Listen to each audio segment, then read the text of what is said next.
बिस्मिल्लाहिर्रहमानिर्रहीम, अस्सलाम वालेकुम। आज की सबसे बड़ी खबर बनी हुई है कि स्पीकर कौमी असम्बली राजा परवेज़ अशरफ ने 43 इस्तीफ़े मजीद मंजूर कर लिए हैं। तहरीक इंसाफ के 43 मजीद MNA अब कौमी असम्बली के मेंबर नहीं रहे।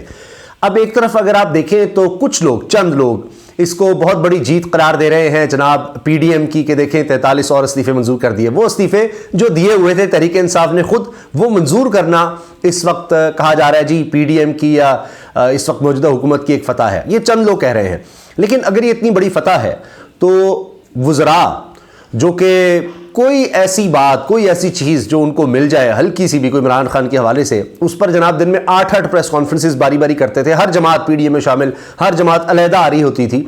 तो इस पर फिर प्रेस कॉन्फ्रेंस क्यों नहीं कि इतनी बड़ी फतह और इतनी बड़ी जीत है कि हमने तहरीक इंसाफ ने जो इस्तीफे दिए हुए थे वो मंजूर किए हैं, तो ये हमारी बहुत बड़ी फतह है और हमने तहरीक इंसाफ का कौमी असम्बली से खात्मा कर दिया है। ये बात अब कुछ लोग जो नून लीग के हैं, मैंने देखा, वो कह रहे हैं। तो इसका मतलब है कि आप वो 20 लोटे जो इस वक्त मौजूद हैं, सिर्फ वो रह गए हैं तो आप उनको तहरीक इंसाफ का हिस्सा नहीं मानते, वो तहरीक इंसाफ के लोग नहीं हैं। पहली बात तो ये कि खुद ये मान रहे हैं कि वो लोटे हैं, उनका तहरीक इंसाफ से कोई ताल्लुक नहीं है। सिर्फ उनके इस्तीफे नहीं मंजूर किए गए, राजा रियाज समेत, नूर आलम और दीगर लोग, बाकी सबके इस्तीफे मंजूर हो गए। अब ये बात इसलिए भी की जा रही है कि तहरीक इंसाफ के लोग अब ये इस्तीफे वापस लेना चाहते थे, जो 43 लोग रह गए थे। अब वो वापस नहीं हो सके, वो जा जाकर मिलने की कोशिश करते रहे, स्पीकर कौमी असम्बली नहीं मिल सके, उन्होंने वहाँ पर स्टाफ को लिख कर दे दिया हम इस्तीफे वापस लेना चाहते हैं, लेकिन फिर भी ये नहीं हो सका। इलेक्शन कमीशन में भी वो गए। अब इसको कहा जा रहा है कि चूंकि ये वापस लेना चाहते थे, इसलिए बहुत बड़ी हार हो गई है। पहले खुद इस्तीफे दे रहे थे तो इमरान खान ने जनाब इस पर यूटर्न लिया है। पहले इनको एहसास नहीं हुआ, इन्होंने बड़ी गलती कर दी कि इस्तीफे दे दिए, क्योंकि अब वो केयर टेकर सेटअप का हिस्सा नहीं होंगे। क्योंकि खुद तहरीक इंसाफ ये कह रही है, फवाद चौधरी साहब ने कहा कि हम सिर्फ इतने लोग वापस आना चाहते थे, लाना चाहते थे कि राजा रियाज का रास्ता रोका जा सके, कि वो अपोजिशन लीडर नहीं है। अगर आप देखें, चलें ये बात तो हो गई एक तरफ की। तस्वीर का दूसरा रुख देखिए। राजा परवेज़ अशरफ साहब या PDM ने ये कोई 9-10 माह से ये इस्तीफे फिर कबूल क्यों नहीं किए थे, ये सवाल उतना नहीं पूछा जा रहा। अब आकर इस्तीफे की मंजूर किए हैं, पहले ही कर लेते। अगर उन्होंने माइनस करना था तहरीक इंसाफ को, इतनी बड़ी फतह थी, इतना जबरदस्त काम था, तो पहले दिन ये कर लेते। 9 महीने इन्होंने वेट क्यों किया, इंतजार क्यों किया? ये इतना अच्छा काम था तो उसी वक्त कर लेते। ये अब आकर क्यों किए हैं, ये सवाल बहुत कम लोग पूछ रहे हैं, बहुत कम लोग इस पर ध्यान दे रहे हैं कि दूसरी तरफ भी तो देखा जाए। एक चीज, इमरान खान साहब हर सतह पर सिस्टम को एक्सपोज करना चाह रहे हैं, क्योंकि उनको जिस तरह की फतह अप्रैल में मिली थी, आप देखिए बहुत से लोग इतराज करते रहे कि जनाब इमरान खान ये कर रहा है, हार उसको सामने नजर आ रही थी, ये हो नहीं सकता था। कासिम सूरी ने जिस तरह वो अदम इत्मीनान की तहरीक रिजेक्ट की, हो नहीं सकता था सारा कुछ, तो आखिरी वक्त तक क्यों गए? तो फिर वो गाड़ियां जो नजर आई, वो जो प्रिजन वैन्स नजर आई, फिर जो किरदार उस रजीम चेंज के एक्सपोज हुए, जो नंगे हुए, सारा सिस्टम, वो फिर कैसे होता? अब इमरान खान साहब को लगता यह है कि वो जो सक्सेस मिली, जिस तरह फिर लोग बाहर आए, तो उन्होंने उससे ये सीखा कि भाई आखिरी हद तक जाओ। अब पहले तो खुद दिए थे इस्तीफे कि मंजूर नहीं कर रहे थे, फिर इमरान खान साहब ने सिर्फ एक मीटिंग बुलाई और उसमें ये सिर्फ इजहार किया कि जी हम असेंबली में वापस जा सकते हैं। ये सिर्फ कोई, उन्होंने बाकायदा कोई प्रेस कॉन्फ्रेंस या इस तरह का कुछ नहीं किया। तो आप देखिए कि किस तरह से सिर्फ उस ऐलान या उस स्टेटमेंट के बाद जो उनकी अपनी मीटिंग में थी कि हम वापस आ रहे हैं, किस तरह फिर इस्तीफे मंजूर करने का एक सिलसिला शुरू हो गया। और फिर आप देखिए कि सिस्टम के बारे में वो लोग नंगे होना शुरू हो गए कि यहाँ पहले कहते थे हम इस्तीफे इसलिए नहीं मंजूर कर रहे हैं कि लोग फर्दन फर्दन आकर कहें। फिर वो लोग फर्दन फर्दन आने को तैयार थे, आ रहे थे। अब देखिए वो इस्तीफे वापस लेने के लिए जो कुछ कर रहे हैं, अब इसमें इलेक्शन कमीशन का भी पता लग जाएगा, इसमें न्यूट्रल का भी पता लग जाएगा, न्यूट्रल्स का भी पता लग जाएगा, इसमें PDM की सोच का पता लग जाएगा कि वो कितने जमहूरी, कितने आइन और कानून के पाबंद हैं। जो कहते थे कि जनाब फर्दन फर्दन, ये तो आकर एक एक शख्स को आना पड़ता है। फिर जी हाँ, मुझे जी 18 लोगों ने लिख कर दिया है, वो सब झूठ पकड़े गए राजा परवेज़ अशरफ के। अब हामिद मीर साहब ने इस पर तज्जिया देते हुए जियो न्यूज़ पर कहा है कि हुकूमत ने इससे अपनी कमजोरी जाहिर कर दी है। वही बात जो फवाद चौधरी कह रहे हैं कि 172 लोग इनके पास नहीं हैं। अब ये इसीलिए कह रहे हैं कि क्योंकि तहरीक इंसाफ के अगर लोग वापस आ जाते तो फिर ये होता कि वो 20 से ज़्यादा तादाद में अगर होते तो कहते कि पार्लिमानी पार्टी हम हैं और हम मेजॉरिटी में हैं, राजा परवेज़ अशरफ अपोजिशन लीडर ना रहते और फिर अदम इत्मीनान की अगर तहरीक आती तो फिर ये लोग वोट ना डाल सकते शहबाज शरीफ को। तो जनाब अब ये है कि ये चूंकि कहेंगे कि जी यहाँ पर तहरीक इंसाफ हम ही हैं, तो ये हम जो है शहबाज शरीफ को वोट डाल रहे हैं, हम भी साथ हैं। यानी एक प्रॉपर नेशनल गवर्नमेंट जो ख्याल था, ख्वाब था, वो पूरा हो रहा है। तो इससे सिस्टम का और ज़्यादा पता लग जाएगा अगर ये कहा जाता है। फिर ये भी है कि एक सोच के जी सदर जब कहेंगे तो साथ कहेंगे जी ये लोटे हैं, इनका वोट काउंट नहीं होगा, ये फ्लोर क्रॉस नहीं कर सकते, उस तरफ नहीं जा सकते, लेकिन वो एक अलग बात है। लेकिन एक चीज़ तो वाज़ेह है कि इससे अब पार्लियामेंट जो 40% खाली हो चुकी है, यानी कौमी असम्बली 40% मेंबर ही नहीं है, वहां पर क्या काम होगा? पहली कोरम पूरा नहीं होता, वहां क्या कानून साजी होगी, उसकी क्या अहमियत होगी? लोगों की नज़र में तो और ज़्यादा अब चीज़ें एक्सपोज हो गई, सबका पता लग गया। तो इमरान खान को तो उसको में फ़ायदा ही फ़ायदा है, पहले दिन से फ़ायदा है।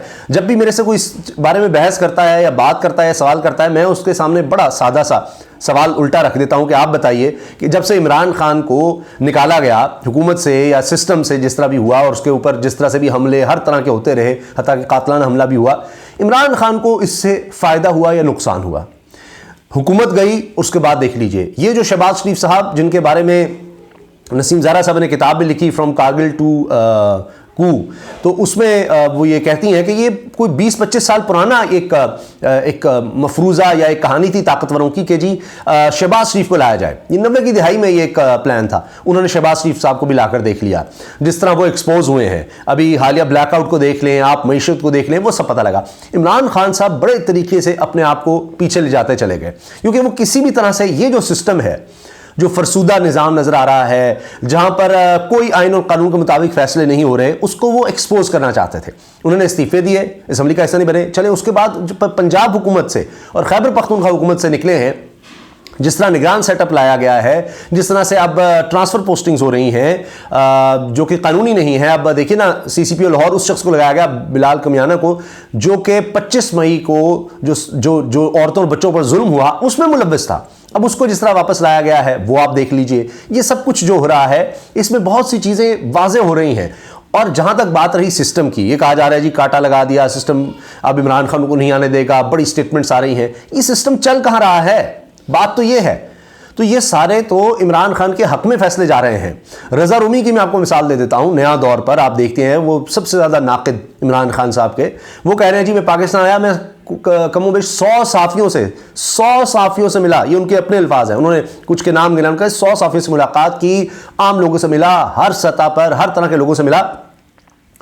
तो उन्होंने कहा कि इमरान खान साहब, मैंने नहीं देखा कि कभी भी कोई लीडर इतना मकबूल था। कहते हैं 2013 का मैंने इलेक्शन कवर किए, उस वक्त इमरान खान की कुछ वेव बनी थी, लेकिन ऐसा नहीं था। 2018 भी देखा, ऐसा कभी नहीं था, अनप्रेसिडेंटेड, तारीख में नहीं मिलती इतनी मकबूलियत। इमरान खान इतना मकबूल हो चुका है, और उसकी वो वजह, उनके बकौल वो कहते हैं सबसे बुनियादी वजह है इतनी ज़्यादा महंगाई जो अभी बढ़नी है। अब IMF के आगे ये लेटने जा रहे हैं, क्योंकि और इनके पास कोई हल नहीं है। तो लिहाजा जो महंगाई का तूफान मजीद आएगा, उसके बाद इमरान खान मकबूल होंगे। अब आप देखिए ना, वो जो एहतजाज करना चाह रहे, दिखाना चाह रहे थे इमरान खान साहब कि भाई ये सब एक तरफ है और हम इसका हिस्सा नहीं है, जो कहते नहीं 18वीं तरमीम पंजाब भी करे, खैबर पख्तूनख्वा करे। अब तो उनके पास गवर्नमेंट नहीं है। फिर वो ये भी कह सकते हैं जी अगर हमारा नामजद करदा होता वज़ीर आला पंजाब या दीगर जगहों पर, तो होता कि जी ये तो आपने ही बंदा लगाया था। जो भी सिस्टम में प्रॉब्लम आए, जो भी खराबियां हों, तो ये 2-3 महीने उनको और मकबूल कर जाएंगे मजीद, कि जितना भी रिगिंग कर लें, जितना भी सिस्टम से उनको आउट करने की कोशिश कर लें, वो ना हो सके। क्योंकि इमरान खान तो कहेंगे जी हमारी पहले कौन सा सुनी जा रही थी, आइन और कानून के मुताबिक हम जो भी नाम देते थे वो तो नहीं होता था। निगरान सेटअप में उनको पहले दिन से पता था इमरान खान साहब को, जब रजीम चेंज का वो कहते रहे मीर जाफर मीर सादिक हैं, तो उनको नहीं पता था कि वो जो भी कर लेंगे उनका नाम कभी नहीं माना जाएगा। शहबाज शरीफ साहब अगर अब ये कह देंगे कि मरियम नवाज निगरान वज़ीर आज़म होंगी या नवाज शरीफ निगरान वज़ीर आज़म होंगे, या किसी को भी कह देंगे वो, तो वही होगा। राजा रियाज भी उस पर कहेंगे, चाहे वो कोई कह रहा था जी मोहसिन बेग साहब हो या कोई भी हो, वो ओन चौधरी को कह देंगे, अपने काबीना के किसी मेंबर को कह देंगे, उन्होंने हाजी में कभी देखा है, वो जिसको भी कहेंगे वो उसी तरह से होगा। अगर यानी पहले बड़े घर से बात आ जाती है, बड़े घर भी उस पर एग्री कर जाता है, तो वही होगा। तो इमरान खान को इस चीज़ का पता है, लेकिन वो सिस्टम को एक्सपोज कर रहे थे, बताना चाह रहे थे कि देखें जी हम तो सिर्फ ये दिखाना चाहते हैं राजा रियाज अपोजिशन नहीं है, लेकिन चलें आपने एक काम भी कर लिया, अब सिस्टम में तो इमरान खान कहीं नहीं है, ना कौमी असम्बली में है, ना सूबाई असम्बलियों में उस तरह उनकी हुकूमत है। तो अब जो भी फैसले होंगे, जो भी महंगाई होगी, वो सारे का सारा, क्योंकि नामजद भी आपने किया होगा, आपने पूरे शौक पूरे कर लिए हैं जिसने जो करना था, तो अब आप मुल्क चला लें। ये सिस्टम नहीं इस तरह चल सकता जब तक कि फ्री एंड फेयर इलेक्शंस नहीं होंगे। एक पॉपुलर गवर्नमेंट जो लोगों के वोट से आएगी वो मामला नहीं संभालेगी। वो अगर मुश्किल फैसले लेती भी है तो उसका पॉलिटिकल कैपिटल जो है वो जाएगा और मुल्क को किसी धारे पर कम से कम 5 साल के लिए, अब तो सारे मारे माशियाती कह रहे कि ऐसी हुकूमत हो जो 5 साल के लिए आएगी तो वो भी फैसले ले सकती है। तो ये जो कहा जाता है जी सरप्राइज इमरान खान को दे दिया 43 और इस्तीफे, तो ये उनको पहले से नजर आ रहा था। अगर ये इतना सरप्राइज था तो फिर हुकूमत को चाहिए कि बहुत ज़्यादा इस पर जनाब वो प्रेस कॉन्फ्रेंसेस करे और बताए कि ये हमने किस तरह मंजूर किए हैं, कौन से आइनी तकाज़े हमने पूरे किए हैं, इससे हमने क्या क्या मकासद हासिल किए हैं, कि अब इलेक्शन जनरल इलेक्शन की तरफ वो तो कह रहे हैं फवाद चौधरी के, और अब एक कदम और बढ़ गए हैं क्योंकि अब इसमें तो 60 दिन के अंदर इलेक्शन होंगे, जो सीटें खाली हो रही हैं। तो इतनी सीटों पर, ये 125 सीटों पर इलेक्शन करवाने होंगे इलेक्शन कमीशन को, उस पर अरबों रुपया खर्चा आएगा और फिर जनरल इलेक्शन। तो इसकी ना कोई मंतक समझ आती है। लेकिन बहरहाल अब देखते हैं कि आने वाले दिनों में क्या होता है। लेकिन ये कहना कि जी इमरान खान की ये हार है, तो ऐसा होता नज़र नहीं आ रहा। मैं आपको फिर से अर्ज़ कर देता हूँ कि इमरान खान की हुकूमत गई, कितने वो पॉपुलर होते चले गए। फिर पंजाब हुकूमत आप देखें, लोटे किस तरह से पकड़े गए, एक्सपोज हुए। इमरान खान को पंजाब हुकूमत वापस मिली, हमजा शहबाज को इस तरह उन्होंने बनाया, उससे और पता लगा कि नून लीग सिर्फ और सिर्फ खानदान की तरफ देखती है। उसकी वजह से नून लीग टूट फूट का शिकार हुई। शहबाज शरीफ और पीडीएम सबको इनको मौका मिल गया। ये 8-10 महीने में लोगों ने देख लिया इनको कि ये कितने तजर्बाकार हैं, कितने समझदार हैं कि इनको क्या 5 साल का मैंडेट दिया जाए। तो सारे लोग पकड़े गए हैं, सबके सामने आ गए हैं। और यही वजह है कि अब हर कोई मान रहा है कि इमरान खान की मकबूलियत इतनी ज़्यादा है कि कभी तारीख में नहीं देखी गई। तो जितना मकबूल होते चले जाएंगे उतना ज़्यादा मुश्किल हो जाएगा सिस्टम में अपनी मनमानियाँ करने के बावजूद रिगिंग करना, सिस्टम को इस तरह से करना कि जनाब हर जगह हम होंगे, इमरान खान को माइनस कर देंगे तो बड़ा अच्छा हो जाएगा, बड़ा कुछ चला लेंगे। और तमाम इदारों को, यानी अब ये जो भी करना है आगे, जिस तरह अब कि जी या तो मार्शल लॉ ही लगा दें, अब अगर इलेक्शन डिले करने हैं, जिस तरह ख्वाहिश है कि इलेक्शन ही ना हो, कुछ और हो जाए, इमरान खान को अंदर कर दें, कुछ जुडिशरी के थ्रू हम कर दें, तो अब बड़ा मुश्किल है। इलेक्शन कमीशन को आप कर लेंगे, क्या आप सुपीरियर जुडिशरी को भी करेंगे, सुप्रीम कोर्ट से भी माजी की तरह अपने फैसले लेंगे, अब बड़ा मुश्किल है। आप मीडिया को कितना मैनेज कर लेंगे, आप सोशल मीडिया पर कितना दबाव डालेंगे।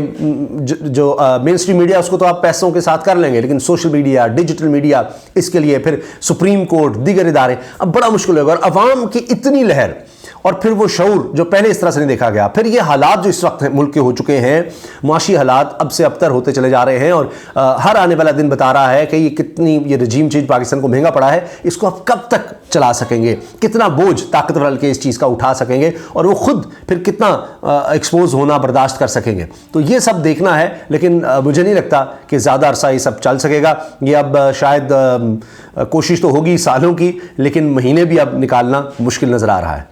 इजाज़त दीजिए, अल्लाह हाफ़िज़।